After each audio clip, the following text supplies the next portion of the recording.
நன்றி வெங்கட பிரகாஷ் மற்றும் பூங்கொல்லி. இது அரசியல் சதுரங்கம் நிகழ்ச்சி. நாளை தமிழக சட்டப்பேரவை கூட இருக்கிறது. இந்த ஆண்டின் முதல் கூட்டத்தொடர் இந்த அரசனுடைய ஆட்சி காலத்தினுடைய இறுதி கூட்டத்தொடராகவும் இருப்பதற்கான வாய்ப்புகள் இந்த கூட்டத்தொடருக்கு இருக்கின்றன. இந்த கூட்டத்தொடர் ஆளுநர் உரையோடு தொடங்க இருக்கிறது. ஆளுநர் உரையில் பல முக்கிய அறிவிப்புகள் வெளியாகலாம் என்ற எதிர்பார்ப்பு இருக்கிறது. மதுவிலக்கு உள்ளிட்ட பிரச்சனைகளை வலியுறுத்த எதிர்க்கட்சிகள் திட்டமிட்டிருப்பதாக செய்திகள் வந்த வண்ணம் இருக்கின்றன. நாளைய தமிழக சட்டப்பேரவை கூட்டத்தொடர் என்ன விவரங்களை கொண்டு வரப்போகிறது என்பது குறித்து நாம் இன்றைக்கு நமது அரசியல் சதுரங்கம் நிகழ்ச்சியில் விவாதிக்க இருக்கிறோம். நம்மோடு மூத்த சட்டமன்ற உறுப்பினர் இந்திய குடியரசுக் கட்சியைச் சேர்ந்த திரு சேக்கு தமிழரசன் மற்றும் காங்கிரஸ் கட்சியைச் சேர்ந்த திருமிகு விஜயதாரணி ஆகியோர் வந்திருக்கிறார்கள். நிகழ்ச்சிக்குள் செல்லலாம். திரு சேக்குத்தா, உங்களிடமிருந்து தொடங்குறேன். இந்த ஆண்டினுடைய முதல் கூட்டத்தொடர் தேர்தல் ஆண்டில் முக்கியமான கூட்டத்தொடர் அப்படின்னு இந்த கூட்டத்தொடரை பார்க்கிறோம். பல அறிவிப்புகள், பல எதிர்பார்ப்புகள் இருக்கு அப்படின்னு சொல்லப்பட்டாலும் அரசு என்ன மாதிரியான ஒரு திட்டத்தில் இருக்கிறது? குறிப்பா ஒரு பலம் வாய்ந்த கூட்டணி கட்சி அப்படிங்கிற அடிப்படையில் அதிமுக நெருக்கமா இருக்கீங்க. உங்களுடைய நிலைப்பாடு என்ன? ஆளுநர் உரை என்பது ஒரு ஆட்சியின் ஓராண்டு காலத்திற்கான ஒரு முன்னுரை, அந்த செயல் திட்டங்களினுடைய ஒரு தொடக்க வடிவம். அது ஒவ்வொரு ஆண்டும் முதல் கூட்டம் ஆளுநரால் துவங்கி வைக்கப்பட வேண்டும். ஆகவே அந்த மரபு ரீதியாக ஆளுநர் உரை நிகழ்த்துவார். ஆளுநர் வழக்கம் போல பல்வேறு நலத்திட்டங்களை ஆட்சி நிறைவேற்றுவதற்காக முற்பட போகிற செயல் திட்டங்களை எல்லாம் சுருக்கமாக அந்த உரையிலே அவர் குறிப்பிடுவார். ஆனால் இது இறுதி ஆண்டு சட்டமன்ற வாய்ப்பு இருக்க வாழும் சட்டமன்றடைய அந்த ஆயுள் இருக்கிறது. இது கடைசி ஆண்டு, இறுதி ஆண்டு, 5 ஆண்டில் இது 5வது ஆண்டு. இதில் நமக்கு இந்த மேண்டேட்டுங்கிறது மே மாதம் வரையிலே தான் நம்முடைய ஆட்சிக்கு ஒரு மேண்டேட் இருக்குது. அதுதான் நம்முடைய சட்டமன்ற மரபு. அதனால் இதில் ரொம்ப விரிவாகவும் அவரால் எடுத்து சொல்ல முடியாது. ஆளுநர் உரை என்பது ஆளுநர் உரையாக இருந்தாலும் அரசு தயாரிக்கிற உரை, அரசின் சார்பிலான உரை. அதனால் அவர் ரொம்ப ஒரு விரிவாகவும் ரொம்ப நீண்ட தொலைநோக்கோடவும் அவர் அந்த உரையில் அவர் நலத்திட்டங்களை விளக்க முடியாது. அதே நேரத்தில் இந்த 4 மாத காலத்துக்கான அந்த மேண்டேட் இருப்பதனால அவர் இந்த அரசினுடைய கடந்த காலம், இனி வருங்காலம் ஆகியவற்றினுடைய சுருக்கமாய் அவையிலே ஒரு ஆளுநர் அதனுடைய உரையில் குறிப்பிடுவார். இந்த அரசை பொறுத்தவரையில் யார் ஒப்புக்கொண்டாலும் ஒப்புக்கொள்ளாவிட்டாலும் உலகறிந்த ஒரு செய்தி, இந்தியாவில் இருக்கிற அனைத்து மாநிலங்களிலும் நலத்திட்டங்களுடைய தலைநகரமாக தமிழ்நாடு தான் இருக்கிறது. அந்த இடத்துல தான் கேள்வி. பல திட்டங்கள் அறிவிக்கப்பட்டு செயல்பாட்டுக்கு வருதா வரலையா, செயல்பாடுகள் வந்த திட்டங்கள் வெள்ளை அறிக்கை கொடுங்க, 110 இது வரைக்கும் அறிவிக்கப்பட்ட திட்டங்களுக்கு வெள்ளை அறிக்கை கொடுங்க எதிர்கட்சிகள் கேட்டு இருக்கும்போது இதை தேர்தல் ஆண்டுங்கிறதுக்காக வெறும் கவர்ச்சிகரமான அறிவிப்புகளோடு இந்த கூட்டத்தொடரை நிறைவேற்றி விடுவீங்களா? ஏற்கனவே 4 நாளா நடக்கும். அதாவது திட்டங்கள் இரு வகையிலான திட்டங்கள். அதில் ஒரு வகை மக்களுக்கு நேரடியாக செல்கிற நலத்திட்டங்கள். அது வறுமை கோட்டிற்கு கீழே இருக்கிற அதிகமான மக்கள் தொகை வசிக்கிற ஏழை விவசாய நாட்டில் எல்லாத்துலேயுமே, அது அமெரிக்காவை போன்ற ஒரு வளர்ந்த நாடுகளில், ஆஸ்திரேலியா போன்ற வளர்ந்த நாடுகளில் கூட நலத்திட்டங்கள், மக்கள் நலத்திட்டங்கள் இருக்குது. ஆக மக்கள் நலத்திட்டங்களை எடுத்துக்கொண்டால் அதுதான் நான் முதல்ல சொன்னேன், அது யாருமே மறுக்க முடியாது. விஜயதாரணிட்ட கேட்கிறேன், கேளுங்க. விஜயதாரணி, அரசு மக்கள் நல திட்டங்கள் பலவற்றை கொண்டு வந்திருக்கக்கூடிய ஒரு காலகட்டம். அதனால இந்த இறுதி கூட்டத்தொடரில் பெரிய எதிர்பார்ப்புகள் இல்லைன்னாலும் ஒரு சில அறிவிப்புகளுக்கு வாய்ப்பு இருக்கு அப்படின்னு சேக்கு தமிழரசன் சொல்றாரு.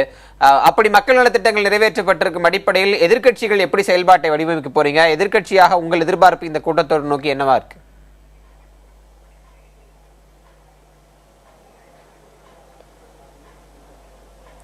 அதாவது மக்கள் நல திட்டங்கள் என்று எடுத்துக்கொண்டால் இவங்க 2011ஆம் ஆண்டிலிருந்தே நிறைய 600க்கும் மேற்பட்ட திட்டங்களை 110 அறிக்கையின் வாயிலாக கிட்டத்தட்ட 167 அறிக்கைகள் இன்னைக்கு மாண்புமிகு முதலமைச்சர் அவர்கள் வாசிச்சிருக்காங்க. அந்த அறிக்கையில் இருக்கக்கூடிய பல்வேறு விஷயங்கள் நிறைய டெய்லி ரொட்டீன்ல தினந்தோறும் நடக்கக்கூடிய விஷயங்களையும் அதில் சொல்லியிருக்காங்க. அதெல்லாம் நிறைவேறி இருக்கலாம். ஆனால் பல்வேறு முக்கிய திட்டங்கள் நிறைவேறவில்லை. அது நமக்கு ஒரு ஆவலாகவும் இருக்கிறது. குறிப்பாக பார்த்தீங்கன்னா சில்லஹல்லா நீர்மின் திட்டம், மின்சாரம் இன்னைக்கும் அதிக விலை கொடுத்து நம்ம வாங்கிட்டு இருக்கோம். இந்த மின்சாரம் என்னைக்கு குறைஞ்ச விலையில நமக்கு கிடைக்குங்கிற ஆதங்கம் தமிழர் மத்தியில், தமிழ்நாடு மக்கள் மத்தியில் தொடர்ந்து இருந்த வண்ணம் இருக்கு. இதற்கு இந்த அரசாங்கம் இப்போ ஒரு சில்லை கூட எடுத்து போடலைங்கிறது என்னுடைய கருத்து. இந்த சில்லா நீர்மின் திட்டம், இன்னும் பல்வேறு நீர்மின் திட்டங்கள், மின்சார திட்டங்கள், இதெல்லாம் வந்து அப்படியே இன்னும் எந்த ஏற்பாட்டும் இல்லாம முடங்கி இருக்கிற மாதிரி இருக்கு. இருக்கிற திட்டங்கள் செயல்பாட்டில் இருக்கிறது கூட பல நேரம் மெயின்டெனன்ஸ் இல்லாம தவிக்கிற நிலைமை. ஆனா வெளியில தான் பவரை நம்ம பர்ச்சேஸ் பண்ணிட்டு இருக்கோம். விலைக்கு தான் வாங்கி குறுகிய கால, நடுத்தர, நீண்ட கால ஒப்பந்தங்கள் வந்து அதிக விலை கொடுத்து நம்ம இன்னைக்கு வாங்கி தான் மக்களுக்கு கொடுக்க வேண்டிய சூழ்நிலை. அந்த பணத்தை மக்கள் அதிகமா கொடுத்து வாங்கக்கூடிய சூழ்நிலை இன்னைக்கு இருந்துகிட்டு இருக்கு. அது மாறாதாங்கிற ஆதங்கம் இருக்கு. இன்னைக்கு செலவு வந்து தனிநபர் வருமானம் பெருச அளவுல உயரல, வேலை வாய்ப்பும் அதிகமா கிடைக்கல, கட்டமைப்புகள் இன்னும் பெருசா உயர்த்தப்படல.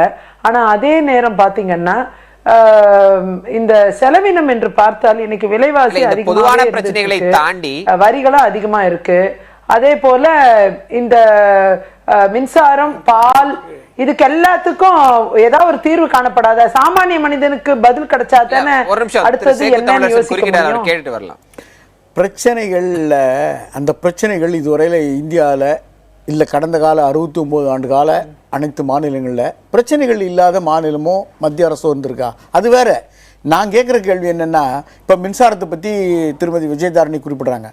மின்சாரம் கடந்த ஆட்சியில் வந்து எவ்வளவு நேரம் மின்வெட்டு இருந்ததுன்றத உலகம் அறியும். ஆனால் அப்படிப்பட்ட மின்வெட்டு இன்னைக்கு இருக்கா? சாதாரண மக்கள் அப்படிப்பட்ட மின்வெட்டு பாதிப்புக்கு உள்ளாகிறாங்களா? நமக்கு இந்த விவாதத்துக்கு அதனால அதில் நான் ஆழமா போக விரும்பல. ஆனா இப்போ என்ன விலைக்கு வாங்குறாங்கன்றது இல்லை. அது வந்து இன்னைக்கு மின்வெட்டு கடந்த ஆட்சியை விட இந்த விலைக்கு வாங்குறாங்க.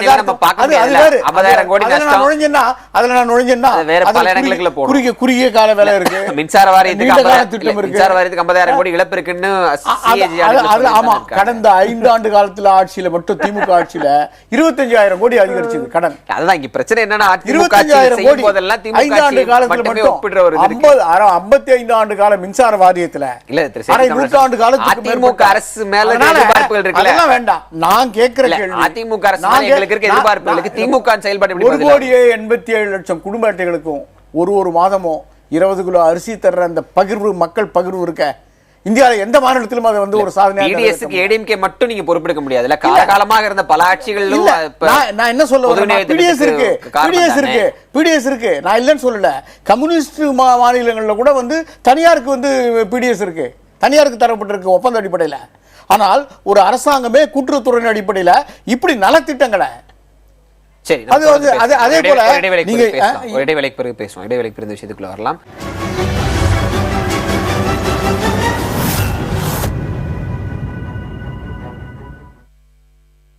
அரசியல் சதுரங்கம் தொடர்கிறது.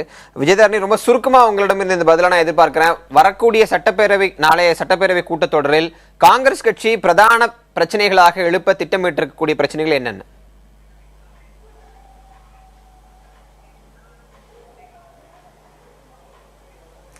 அதாவது குறிப்பா வந்து தற்பொழுது வெள்ளத்தால் வந்து சென்னை, காஞ்சிபுரம், திருவள்ளூர், கடலூர், தூத்துக்குடி போன்ற பல்வேறு மாவட்டங்கள், டெல்டா மாவட்டங்களையும் நிறைய பயிர் சேதம். இன்னும் நிறைய வெள்ளத்தினால மக்கள் வந்து மரணமுற்றிருக்காங்க. மரணம் எத்தனை மரணம்ங்கிறது இன்னுமே கணக்கு தெரியாத அளவுக்கு இருக்கு. அப்படி இப்போ வெள்ளத்தால் ஏற்பட்ட பாதிப்பிலிருந்து மக்கள் இன்னும் மீளவில்லை. நிவாரணமும் முறையாக போய் சேரல. குறைவான நிவாரண அமௌண்ட் வந்து ரொம்ப குறைவாக இருக்குது, அது வந்து அதிகப்படுத்தணும். அதே மாதிரி வீடு முழுமையாக அடித்து சென்ற மக்கள் இருக்காங்க. அதே மாதிரி பொருட்களை இழந்தவங்க நிறைய பேர் இருக்காங்க. அதே மாதிரி நிறைய இந்த எலக்ட்ரானிக் குட்ஸ், சாதாரண வீடுகளில் பயன்படுத்துகிற எல்லா எலக்ட்ரானிக் குட்ஸும் போயிடுச்சு. அது மாதிரி வாழக்கூடிய பொருட்கள் எதுவுமே இல்லாமல் இன்றைக்கி வெறும் கட்டாந்தரையில் உட்காந்துருக்கக்கூடிய மக்கள், ஒரு பாய் தலகாணி கூட இல்லாத ஒரு சூழ்நிலை இருக்குது. மாற்று உடை இல்லாமல் சிலர் நிறைய பேர் கஷ்டப்பட்டுக்கிட்டு இருக்காங்க. அப்படிலாம் வந்து எல்லாம் இழந்த மக்களை கரெக்டாக கண்டறிந்து அவங்களுக்கு உரிய நிவாரண உதவி வந்து அதிகமாக வழங்கணும். இது எங்களுடைய கோரிக்கை. இதை வந்து நிச்சயமா வலியுறுத்துவோம். ஒரு அறிவிப்பு இல்லாம திறந்து மழை வெள்ள பாதிப்புகளுக்கான நிவாரணம், அரசாங்கம் என்ன மதுவிலக்கு பிரச்சனைகள், இது போன்றவைதான் வரப்போகுது அப்படின்னு இருக்கும்போது ஆளும் அரசு இதை சமாளிப்பதற்கான அனைத்து முனைப்பு ஏற்பாடுகளோடும் இருக்கிறதா? இதற்கு பிறகு இதை சமாளிக்கணுன்ற அவசியம் மாநில அரசுக்கு இல்லை.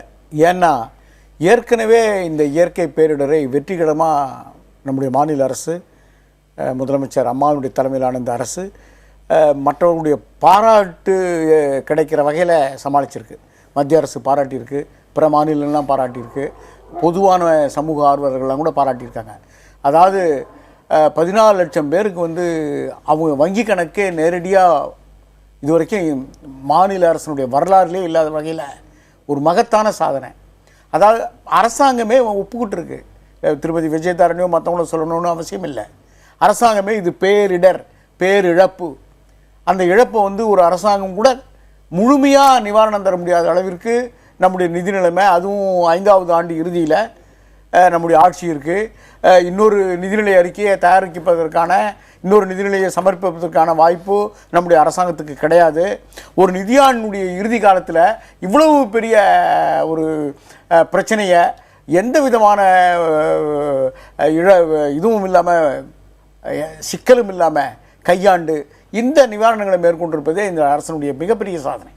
ஏன்னா குஜராத் பூகம்பத்தை வரக்கூடிய இந்த பிரச்சனைகளை ஏற்கனவே சந்திச்சாச்சு, நீ சட்டமன்றத்தில் சந்திக்கிற சவாலா இருக்காதுன்னு சொல்றீங்க. அது இவர்களாகவே நினைத்து கொண்டு நாளை நிகழ்வுகள் எப்படி இருக்கு அப்படின்னு பார்க்கலாம். ஏன்னா எத்தனை நாட்கள் நடக்க போகுதுன்றதுலே எதிர்க்கட்சிகளுக்கு அது அலுவலாய் குழு தானே முடிவு பண்ணுது, அரசாங்கமா முடிவு பண்ணுது. அலுவலாய்வு குழு எல்லா கட்சி உறுப்பினர்களும் ஒரே ஒரு விஷயத்தை சொல்லி முடிக்கணும்னு நினைக்கிறேன். ரொம்ப சுருக்கமா சொல்லுங்க சார். ஒரே ஒரு விஷயம் சார், ஒரு விஷயத்தை மட்டும் சொல்லி முடிக்கணும்னு நான் நினைக்கிறேன். ஒரே ஒரு விஷயத்தை சொல்லி முடிக்கணும்னு நினைக்கிறேன். அதாவது குறிப்பா வந்து இந்த பேரிடர், அண்ணன் சேக்கு தமிழரசன் அண்ணன் அவர்கள் அழகா சொன்னாங்க.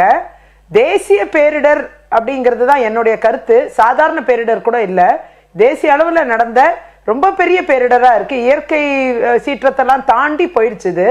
ஆகையால மாநில அரசு 10,000 கோடியாவது மத்திய அரசிடமிருந்து கேட்டு பெற்று இந்த நிவாரணங்களை மக்கள்கிட்ட கொண்டு சேர்க்கணுங்கிறது என்னுடைய கோரிக்கை.